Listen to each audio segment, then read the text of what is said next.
प्रिय दर्शकों नमस्कार, मेरे YouTube चैनल में आपका हार्दिक स्वागत है। मैंने पिछली 2 वीडियो में आपको ग्रहों के तत्व और राशियों के तत्वों के बारे में बताया था। मैंने एक काल पुरुष की कुंडली बनाई थी और काल पुरुष की कुंडली 1 नंबर की राशि यानी मेष राशि से स्टार्ट होती है। तो इस तरह से बताया था कि ये पहले भाव में 1 नंबर की राशि होती है तो यह अग्नि, और 2 नंबर की राशि यहाँ दूसरे घर में होती है तो यह पृथ्वी, 3 नंबर की राशि वायु, 4 नंबर की जल, 5 नंबर की अग्नि, ऐसे सभी बताई थी। उसके बाद मैंने ग्रहों के तत्व भी बताए थे। इन ग्रहों के तत्वों का हमारे मानव जीवन पर बहुत असर पड़ता है और कुंडली विश्लेषण में ये बहुत काम आते हैं। देखिए, हमारा शरीर 5 तत्वों से मिलकर बना है और सभी तत्वों की हमारे शरीर को आवश्यकता होती है। अगर ये तत्व असंतुलित हो जाएं तो तत्वों की कमी हो जाती है और जिस कारण से हमारे शरीर में विकार आने शुरू हो जाते हैं और बीमारियां लगनी शुरू हो जाती हैं। यही नहीं, इन तत्वों के द्वारा लगभग सभी विषयों पर विचार किया जाता है और यदि ग्रहों की प्लेसमेंट ठीक ना हो तो तत्वों की कमी या अधिकता हो जाती है, जिससे हम रोगी तो होते ही हैं बल्कि मानसिक विकार भी हमारे शरीर में आ जाते हैं और अन्य तरह की विकट परिस्थितियों का सामना भी करना पड़ता है, क्योंकि हम ना केवल इससे बीमारी बल्कि कई तरह की चीज़ों का विश्लेषण इसी से ही होता है। किसी से पार्टनरशिप करनी हो और दोनों पार्टनर्स के यदि ये तत्व मेल ना खाते हों तो वह पार्टनरशिप ज़्यादा लंबे समय तक चल नहीं पाएगी। वर वधू की कुंडली मिलान करनी हो तब भी इन्हीं चीज़ों को देखना होता है और भी लगभग सभी विषयों का विश्लेषण करते हुए इन तत्वों की जरूरत पड़ती है। चलो हम आज अग्नि तत्व को ले लेते हैं। देखिए, अग्नि तत्व क्या है?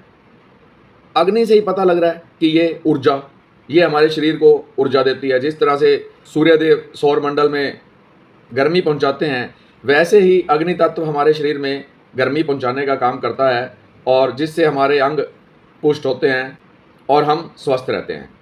ग्रहों की स्थिति के अनुसार जिस व्यक्ति में ऊर्जा की अधिकता होती है वह साहसी हो जाता है, किसी से लड़ाई झगड़ा इत्यादि करने में समय नहीं लगाता।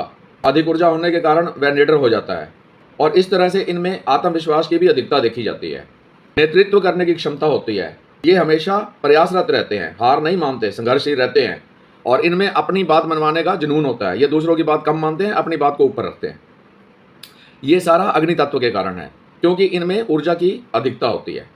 इसलिए हम अग्नि तत्व से आत्मविश्वास, क्रोध, साहस, पसीना, भूख, प्यास, आलस्य इत्यादि का विचार करते हैं, क्योंकि जिस व्यक्ति में अग्नि तत्व पर्याप्त होगा वह व्यक्ति किसी भी कार्य को फटाफट अंजाम दे देगा और आलस्य नहीं करेगा।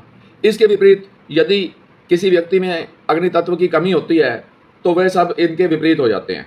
वह फिर उसको भूख प्यास भी ठीक नहीं लगती, आलस भी आ जाता है और साहसी नहीं रहता बल्कि डरपोक हो जाता है और आत्मविश्वास की भी कमी हो जाती है। ऐसे लोगों के मन में भय सा बना रहता है। इसी ऊर्जा कम होने के कारण नेतृत्व करने की क्षमता कम हो जाती है और ब्लड प्रेशर इत्यादि की बीमारियां भी इसी वजह से हो जाती हैं। यदि किसी व्यक्ति को अपने में ऐसे लक्षण दिखाई दे रहे हों तो वह अग्नि तत्व को बढ़ाने के लिए सुबह जल्दी उठें, व्यायाम, प्राणायाम इत्यादि करें ताकि उनके शरीर में पर्याप्त ऊर्जा बनी रहे। और ऐसे व्यक्तियों को हम रत्न इत्यादि धारण करवा कर भी अग्नि तत्व का संतुलन करते हैं। ये 1, 5 और 9 नंबर की राशियाँ अग्नि तत्व राशियाँ होती हैं। जिसकी लगन में अग्नि तत्व राशि बनी हुई है उसकी इन दोनों त्रिकोणों में भी अग्नि तत्व ही आएगा। ये एक दूसरे से हमेशा त्रिकोण में ही होते हैं। इस तरह से आपने शॉर्ट में जाना कि अग्नि तत्व का क्या रोल होता है और हमारे मानव जीवन को ये कैसे प्रभावित करते हैं।